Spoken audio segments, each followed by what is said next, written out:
예수님이 공생의 기간 동안에 3번의 눈물을 흘렸습니다.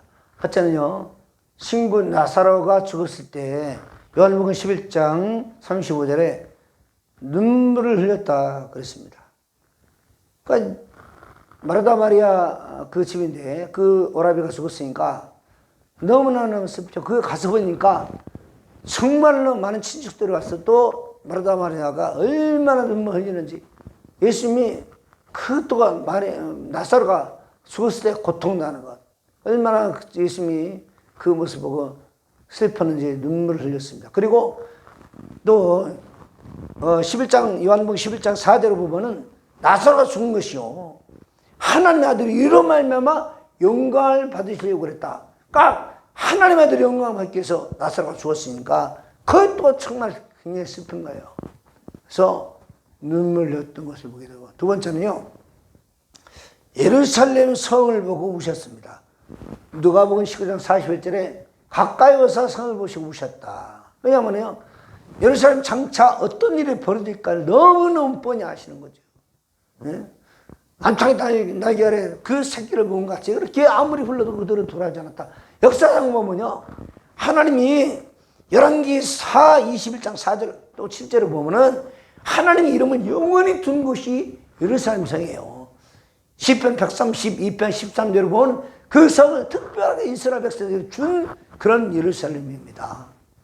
그런 예루살렘이 앞으로 장차 이제 멸망할 것을 뻔히 아시는 우리 예수님께서 우셨습니다. 사실 말이죠, 이제 그 예언대로 AD 70년에 더 로마 탈수 장군, 디도 장군이죠. 5만 8천 명 군사 이끌고 와서 완전히 쑥다만 세우의 황제인지 나사다. 결국은 다 그들이 죽고 끝장나고 나라가 없어지고 성 자체가 없어지고 완전히 멸망당했어요. 그걸 뻔히 알죠. 돌아나 둘이 남지 않게 기다렸잖아요. 그야말로 지금 통곡의 병만 남아있고 다 없어졌죠. 그런데 왜 통곡의 병만 남았습니까? 그렇게 어마어마한 돌을, 가루를 만들었다는 겁니다. 이걸 보여주기 위해서 샘플로 남겨놓은 겁니다. 그럴 정도로 그야말로 쑥대밭이 되고 완전히 아주 폐허가 되어버리는 그런 그 성이 되었습니다. 그 다음에 예수님이 겟세마네 동산에서 마지막 기도하실 때 눈물을 흘리셨습니다. 물론 마태복음 26장 38, 39절을 보면 예수께서 우셨다는 말 나오고 기도할 때 땀방울 핏방울 떨어지시 그렇게 기도했다 그러지만요, 그 모습을 히브리서 5장 10절에서 이렇게 말합니다. 그 육체에 계실 때 자기를 죽음에서 능히 구원하시려게 심한 통곡과 눈물로 간과 성을 올렸고 그 경건하심으로 말미암아 들으심을 얻었느니라. 그러니까 그 예수님이 나사로 죽었을 때 예루살렘 향해서 또 십자가 앞두고 통곡의 눈물을 하나님 병에 담으셨습니다. 여러분, 죄의 병에 담는다 이 말이 무슨 말입니까? 기억한다 이 말이에요. 기억한다. 그래서 신비의 눈물 저자였던 미네소타 대학의 윌리엄 프레이 교수는요, 뇌작용으로 감정 때문에 흘리는 눈물은 아주 화학적 스트레스로 인해서 나오는 화학적인 그런 물질인 프로락틴, 이게 없어진다는 거예요. 다시 말하면 병도 낫는다 이 말이죠. 그럴 정도로 굉장히 이 눈물은 신비한 것을 보여주고 있습니다. 그래서 눈물은 가슴속에 숨어있는 보석이다 할 정도로 눈물은 보석 같은 역할을 합니다. 하여간 오늘 본문에 시편 56편 8절에 나의 유리함을 주께서 계수하셨사오니 나의 눈물을 주의 병에 담으소서 이것이 주의 책에 기록되지 아니하였나이까. 여러분, 우리가 정말 주의 병에 담을 눈물이 어떤 걸까? 첫째는요, 여러분, 영혼을 위해서 흘리는 눈물입니다. 여러분, 시편 126편 5절 6절을 보면은 눈물을 흘려 씨를 뿌린 자는 기쁨으로 거두리로다. 울며 씨를 뿌려 나간 자는 반드시 기쁨으로 그 곡식단을 가지고 돌아오리로다. 여러분, 예수님 부활 승천 이후에 최고의 제자인 바울이죠. 눈물로 복음의 씨를 뿌렸습니다. 바울은 말 진실한 사람이에요. 거짓말하지 않는 사람입니다. 그런데 일부러 그 로마서에 내가 진실로 말한다, 거짓말하지 않는다, 일부러 말하면서 혼야이가 로마서 9장 1절에 3절에 나옵니다. 거기 보면요, 뭐라고 하냐? 내가 그리스도 안에서 참말하고 거짓말하지 아니하노라. 나에게 큰 것이 있는 것과 마음에 그치 않는 고통, 다시 말해 눈물이 좀 있는 것은 내 양심이 성령 안에서 더불어 증언하느니 나 형제 그리고 칠청 왜 내가 자신이 조절을 받아 그리스도에 끊어지더라도 원하는 바라. 다시 말해 전 이런 기도 못합니다. 사실요. 어떻게 내가 그리스도에 끊어질지라도 다른 사람이 구원받기 원합니까? 그런데 바울은 그렇다는 거예요. 그것도 눈물로 그렇게 호소하는 겁니다. 눈물로. 그 눈물에 하나님 힘보시는 겁니다. 그러고 말이죠. 에베소 장로 예루살렘에 올라갈 때 에베소 들려서 가면 늦기 때문에 에베소 장 중간에 만납니다. 그러면 그들의 고민합니다. 내가 떠난 후에 사나운 일이 같은 거짓 선자, 거짓 교사들이 너희들을 타락시킬 것인데, 그런데 그 이야기를 하면서 내가 너에게 가르쳐준 것이 어떤 것이냐 라고 말하는데, 사도행전 20장 31절 이렇게 말합니다. 그러므로 여러분의 일개의 은혜가 3년이나 밤낮 쉬지 않고 눈물로 각 사람을 훈계하는 것들을 기억하라. 한 사람 한 사람 눈물로 말씀을 가르친 것을 사나운 일이가 와도 절대로 변기하지만 거기 타락하지 말라는 거예요. 눈물로 너희들을 가르쳤으니까. 눈물은 힘이 있습니다. 심한 안진으로 고통당하는 어떤 왕이 있었어요.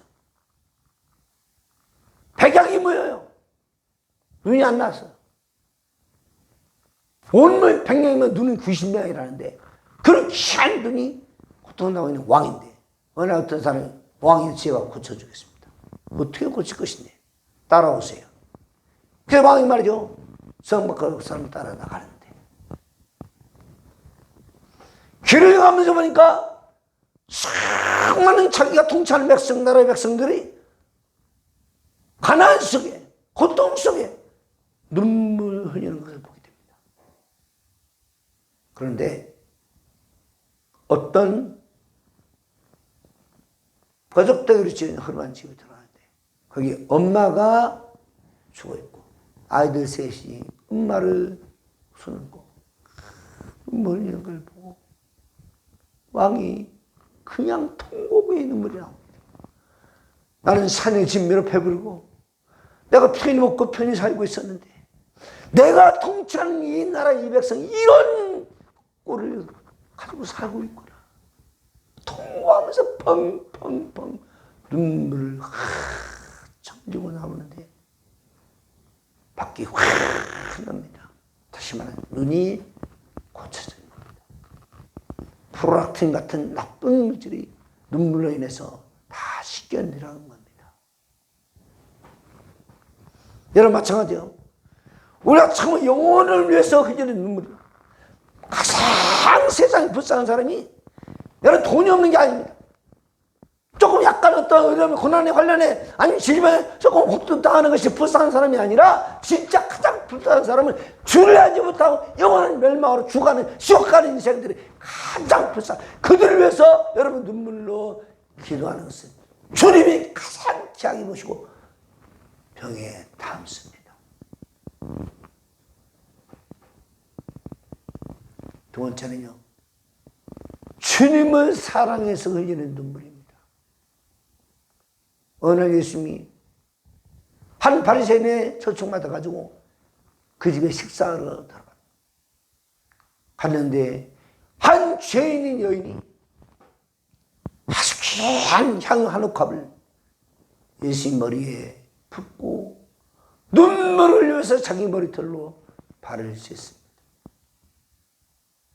그러니까 자기를 초청했던 그 바리새인이 속으로 생각하기 아니 이 사람이 선지자가 아닌가?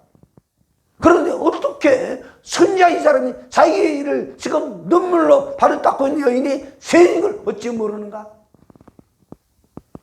그러나 속으로 했지만 주님이 아시죠. 그리고 자기를 초청해서 식사를 대접하는 그 바리새인 면박을 주고 면전 앞에서 면박 주기 싫어서 간접적으로 면박을 주는데 자기 제자 시몬을 부릅니다. 시몬아, 내가 너희 집에 들어갔을 때 너희가 내 발 씻을 물도 주지 않았지만 여인은 눈물로 내 발을 씻느니라. 내가 내 집에 들어갔을 때 너는 내게 입 맞추지 않았지만 여인은 눈물로 내 발에 입을 맞추기를 쉬지 않았다. 내가 내 집에 들어갔을 때 너는 감람유도 내게 붓지 않았지만 이 여인은 가장 귀한 향유를 내게 부었느냐.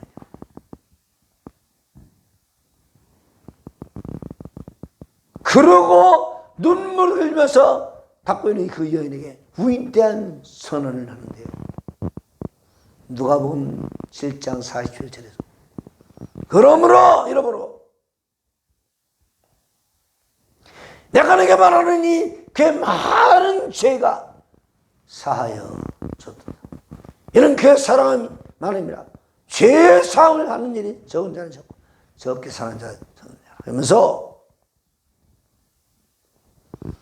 그 여인의 위대한 죄사함 선언을 한 것을 보게 됩니다. 존 클리마커스라는 사람은 영적 상승의 달이라는 책에서 애통, 즉 눈물은 영혼 안에 있는 황금 채찍이라 그렇게 말했습니다. 눈물은 극도로 자기 자신을 자비롭게 한다. 그래서 눈물 흘리는 그 눈물에 자기 자신을 자비롭게 한다는 겁니다. 그 다음 세 번째는요, 회개의 눈물을 죄병에 담습니다. 여러분, 예수께서 사형하게 베드로에게 이렇게 말합니다. 오늘 밤 다 울기 전에 내가 3번 나를 부인하리라. 진짜 베드로는요 3번 주님 부인하고, 아니 저주까지 하면서 부인하고 난 다음에 예수님의 말씀이 생각나서 나가서 통곡하며 웁니다. 여러분, 정말 그런 회개의 눈물 우리 주는 그 심령의 병에 담습니다.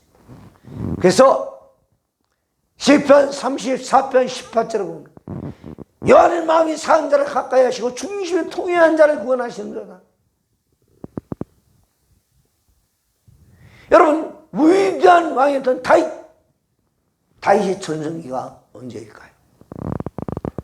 다윗의 전성기는요, 양을 칠 때 사자 곱을 때려 죽일 때가 전성기가 아닙니다.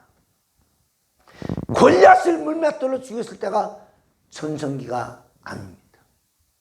여인들이 말이 정말 이름 노래하면서 다윗이 난 만만히 사위는 천천하면서 그렇게 인기를 끌 때가 전성기가 아닙니다. 왕이 돼가지고 나를 통치하고 있을 때가 전성기가 아닙니다. 다윗의 전성기는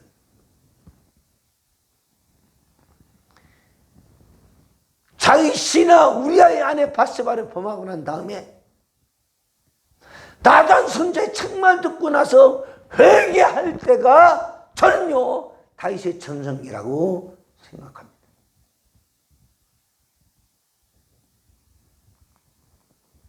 다윗이 말이죠, 다른 신하들은 변명이 나서 나라를 민족을 해서 그렇게 전투하면서 나라 국방력을 강력하게 할 때 다윗이 홀로 왕궁에 나가서 왔다 갔다 하다가 바세바를 범합니다. 그거를 뻔히 아시 하나님이 나단 선지자를 보내고, 왕이여 이런 사람을 어떻게 생각합니까? 누구에게요? 어느 마을에 한 여행객이 찾아갔는데 부잣집에 들어갔습니다. 그런데 그 부자가 자기 양을 잡아가지고 그 나그네를 대접하는 것이 아니라 가난한 사람은 양 한 마리가 있어가지고 딸처럼 키우는 그 양을 뺏어가지고 그 나그네를 대접했습니다. 왕이 어떻게 생각하십니까? 그게 누구냐? 죽여라. 그때 나단 선자가 이렇게 말합니다. 당신이 바로 그 사람. 하나님은 저 별들은 까딱구멍 나는 그 시골의 청년을 왕으로 세워서 주권자로 세웠어요. 당신에게 많은 아내를 줬고 많은 자녀를 줬습니다. 부경하죠. 강력한 나라를 줬습니다.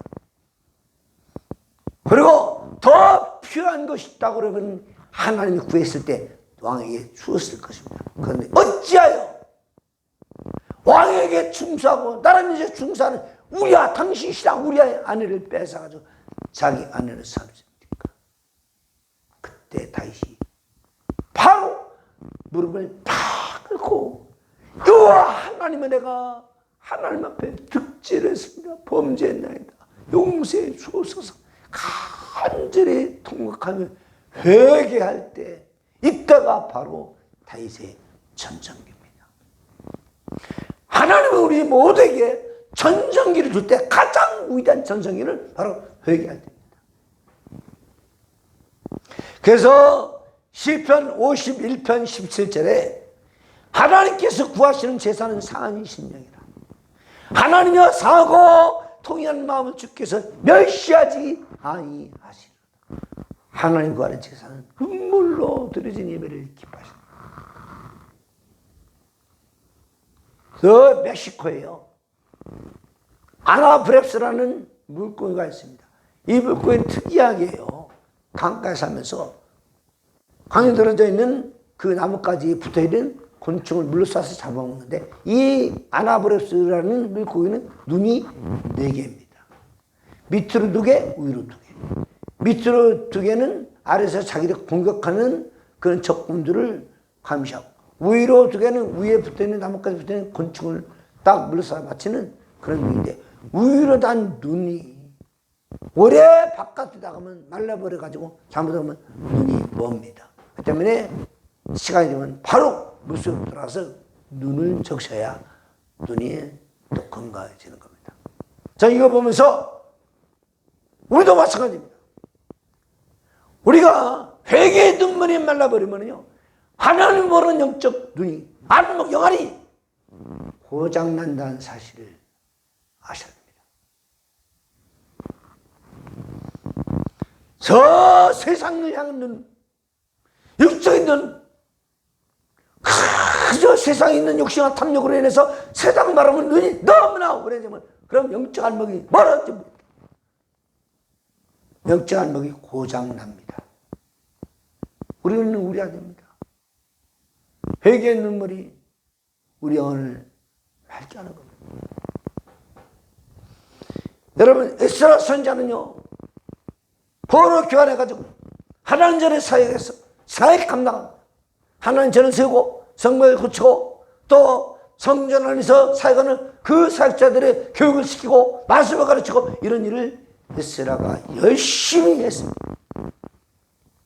그런데 어느 날 이스라엘 방백들이 에스라를 찾아왔습니다. 선지자님 이걸 하십니까? 뭡니까? 지금 이스라엘 제사장들이 레이들이 이방 여인을 부인으로 얻어가지고 지금 살고 있는 걸 아십니까? 이야기 들은 에스라가 성경을 가르치는 선지자들이 깜짝 놀라가지고 그 안에 무릎을 팍 꿇고 하나님 앞에 회개합니다.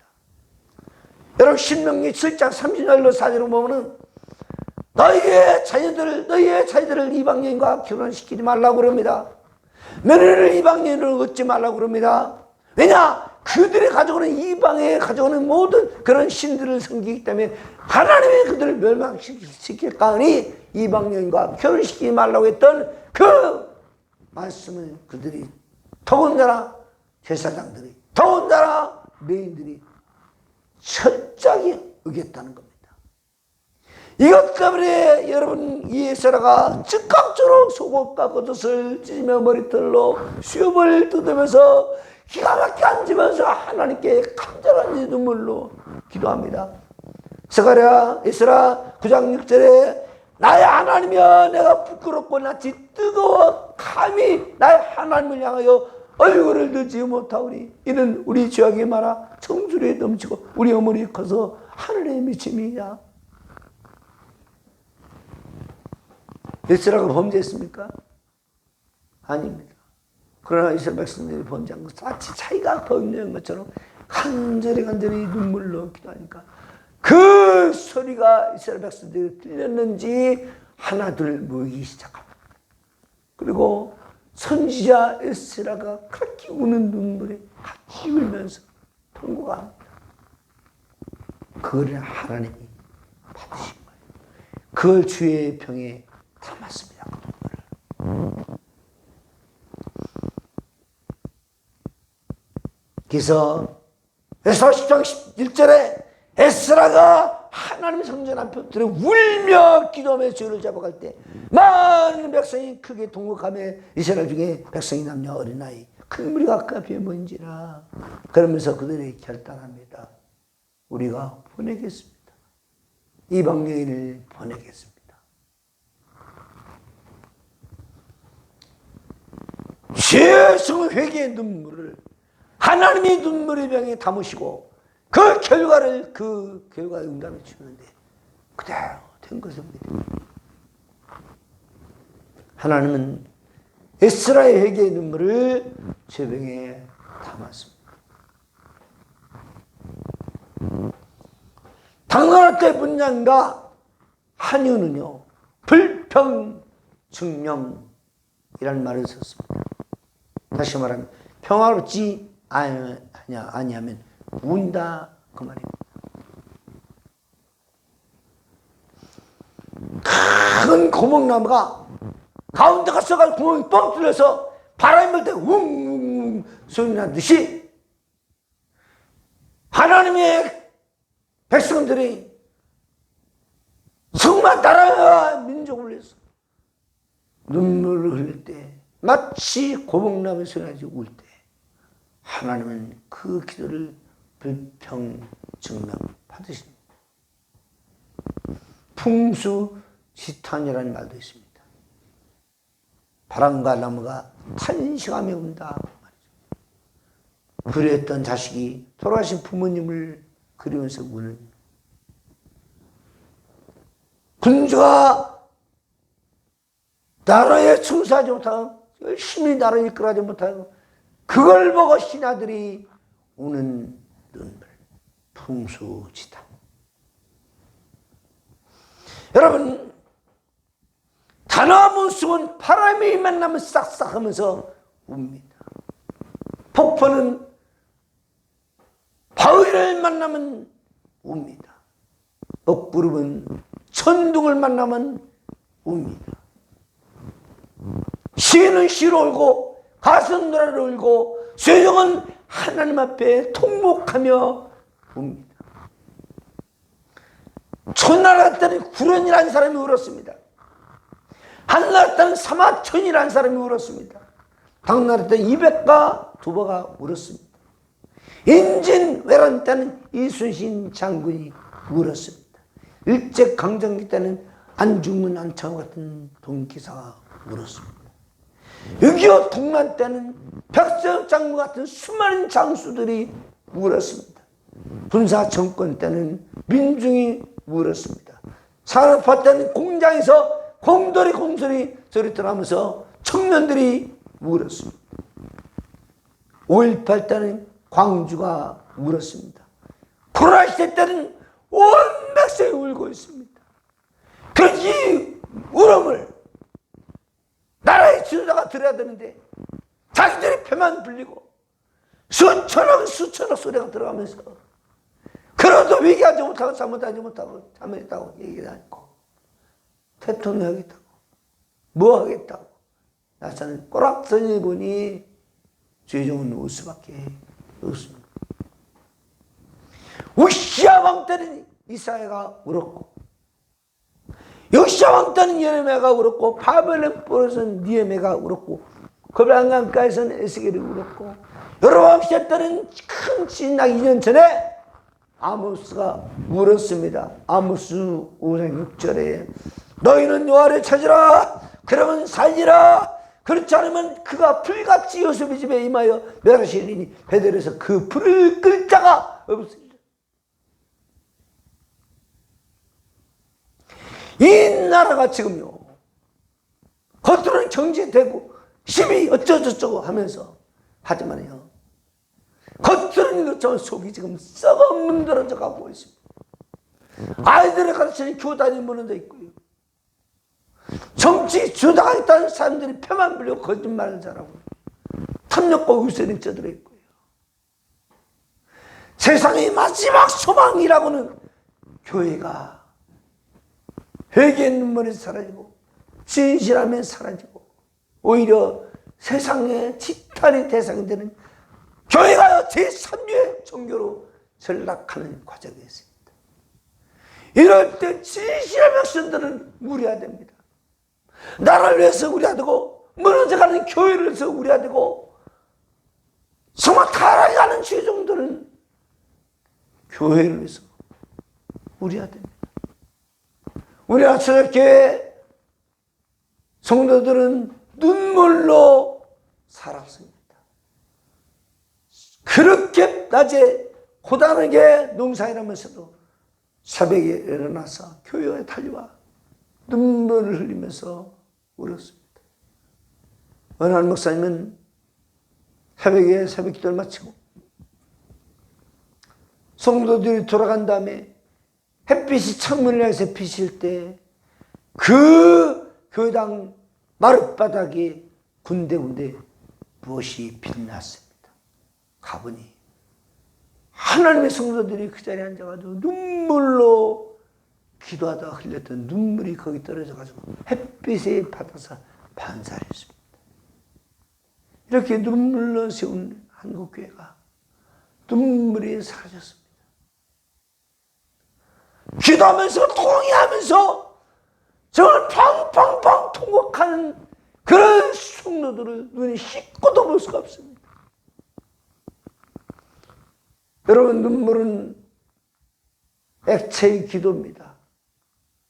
눈물의 영성은 우영적인 안목을 밝혀줍니다. 영안을 열어줍니다. 그 눈물의 기도를, 흘리는 눈물을 볼 수가 없습니다.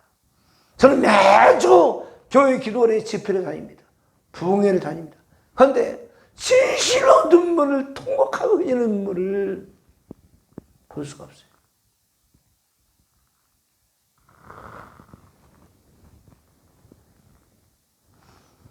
죄의 종들은 나 때문이라고 우려야 되고요, 성도들도 나 때문이라고 우려야 되고요, 하나님의 우리 대한민국 교회는 우리 때문이라고 울면서 회개해야 됩니다.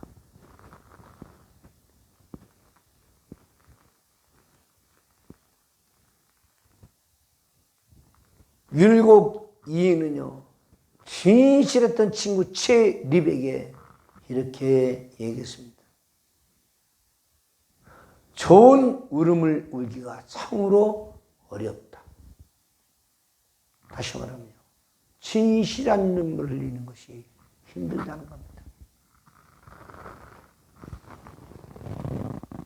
마찬가지로 하나님의 앞에서 하나님의 백성들이 주님의 눈물의 병에 담을 만한 눈물을 흘리는 것을 볼 수가 없고, 진실로 우리 주님의 눈물병에 담을 만한 눈물을 흘리는 것이 쉽지가 않습니다.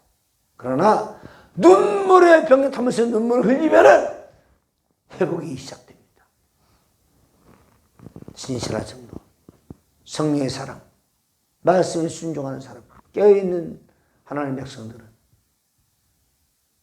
진실한 눈물을 흘릴 수가 있습니다. 네 번째는요, 눈물로 드리는 소원의 기도. 소원의 기도를 드릴 때 눈물을 흘리는 눈물을 주의 병에 담습니다.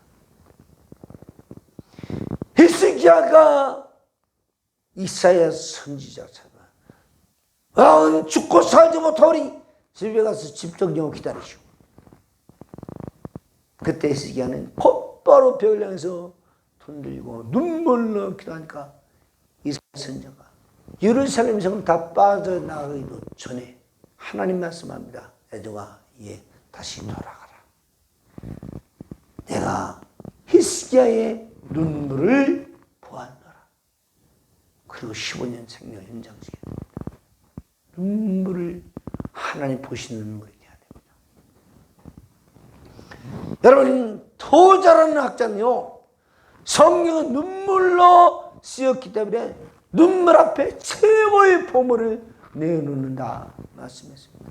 수많은 선자를 통해서 수많은 하나님의 일꾼들을 통해서 쓰여진 이 성경, 눈물로 쓰여졌기 때문에 눈물 흘리는 자에게 귀한 보물을 되어주는 건 자동입니다. 당연한 겁니다. 하나님은요, 세상 것 때문에, 돈 때문에, 어떤 자격적인 어떤 탐욕과 이런 욕심 때문에, 어떤 것 때문에 흘리는 눈물을 하나님 받으시지 않습니다. 담을 수가 없습니다. 그래서 시편 116편 8절에 보면은 주께서 영혼을 사망해서 내 눈을 눈물에서 내 발을 넘어지면서 건져내시오.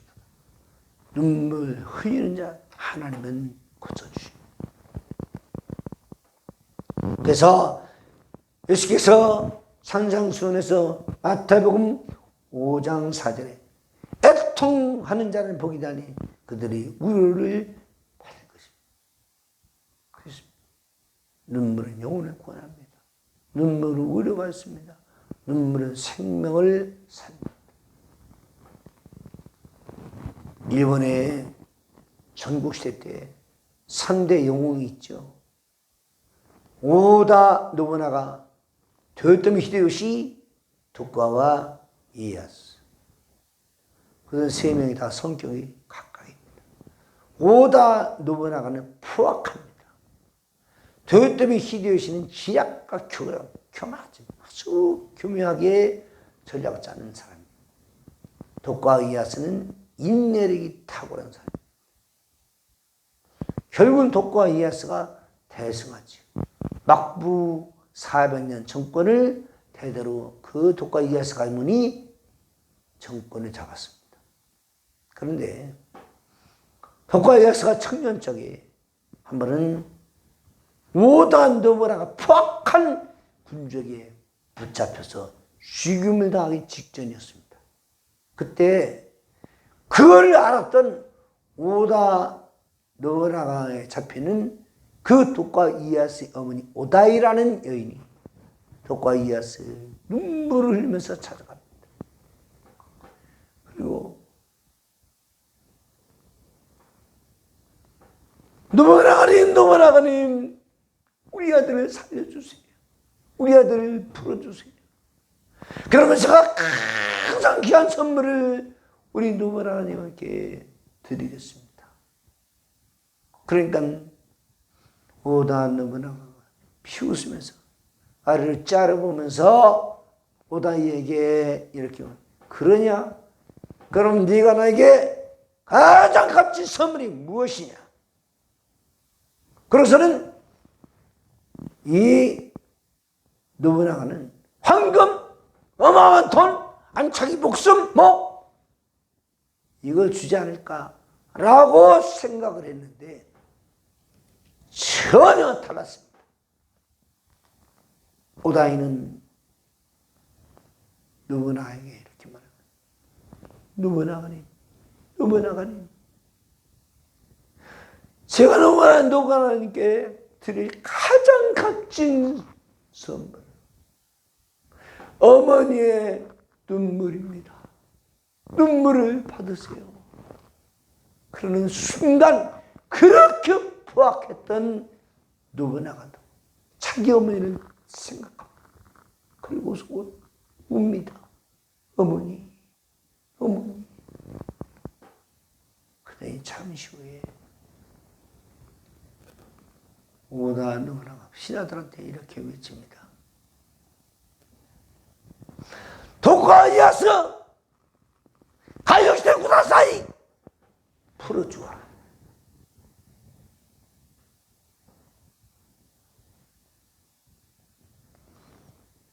오다이라는 어머니, 도쿠가와 이에야스의 어머니 눈물이 도쿠가와 이에야스가 아들을 살렸고 막부 시대를 열게 되는 엄청난 위대한 일본의 영웅이 되었습니다.